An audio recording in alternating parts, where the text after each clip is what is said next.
chairman of the House Judiciary Committee.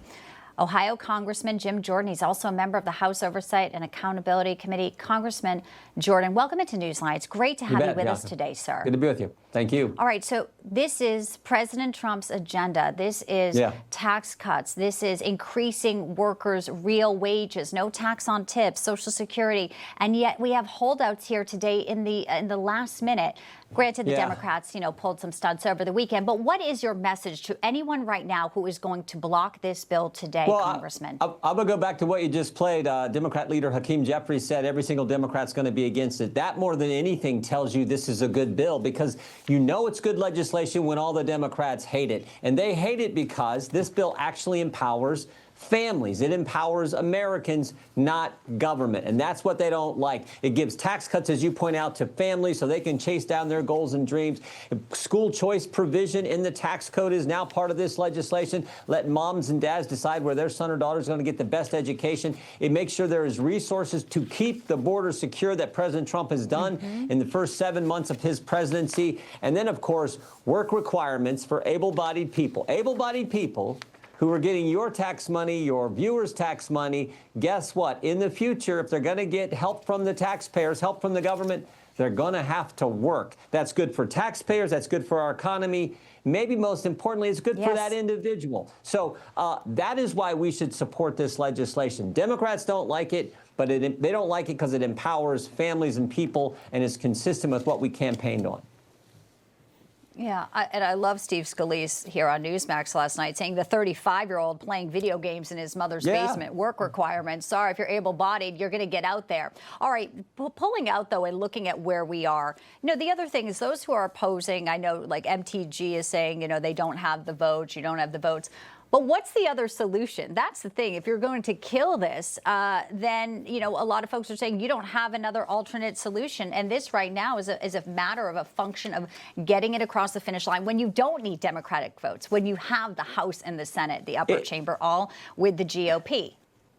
It was 50-50 in the Senate. What are we going to do? I mean, you can't have a tighter margin. The vice president had to come in and break the tie. I don't know. And the people who voted against it were on the moderate side. We're talking about Senator Collins, Senator Tillis. They voted against it. So we're going to vote now as conservatives. We're going to vote against a bill that Senator Lee, Senator Johnson, Senator Scott, Senator Lummis, Senator Cruz, conservatives in the Senate voted for. I just don't see how that happens when the margins are so tight for us in the House and for us in the Senate. I think we probably got as good a product as we're going to get. And again, I think it's good legislation. The other thing I would point out is politics is like sport.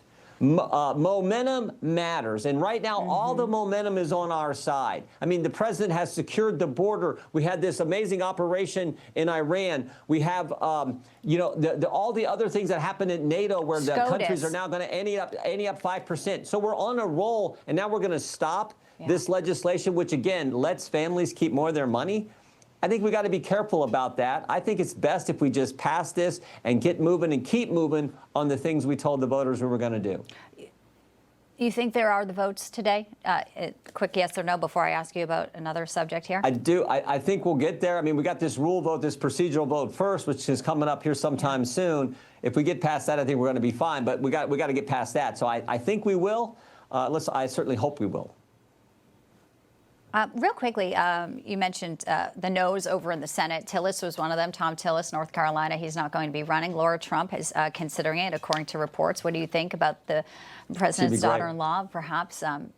So give us your thought. Would she be the person you would like to see? I think she'd be great. And if she wants to do it, I think she'll be the nominee, and I think she'll win.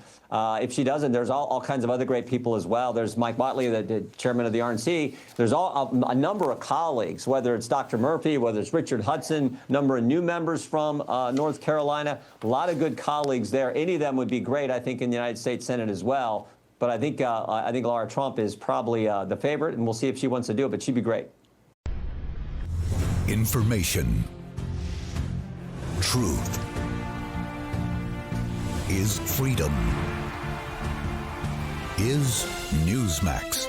It's real news for real people.